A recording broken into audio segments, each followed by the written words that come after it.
What's up, guys? Today I'm going to show you how to replace the filters on your Dyson vacuum. If your vacuum has started making some funny noises, or you try and use it and there's no suction, most likely your filters are clogged. These filters are pretty easy to replace.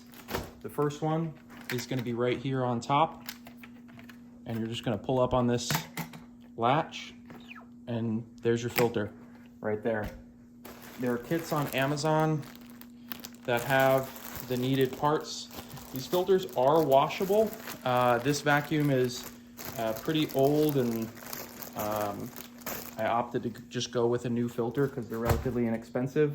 You're just going to pull it out and drop the new one in, making sure it's seated in there, and that's all you need to do.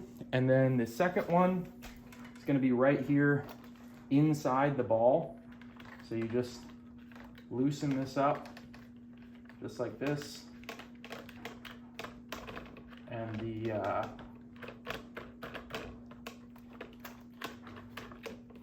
will come off just like that.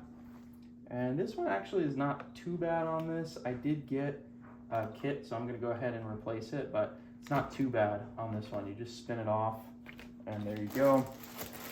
So we'll take the new one out of the kit.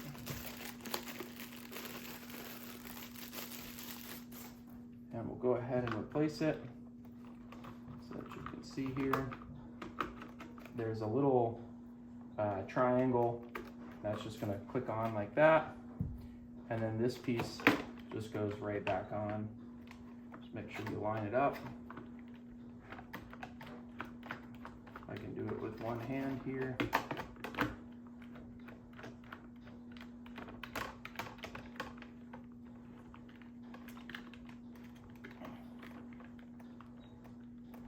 And that's it. And put your canister back on. That's it. That's all you got to do. Hope this helps somebody.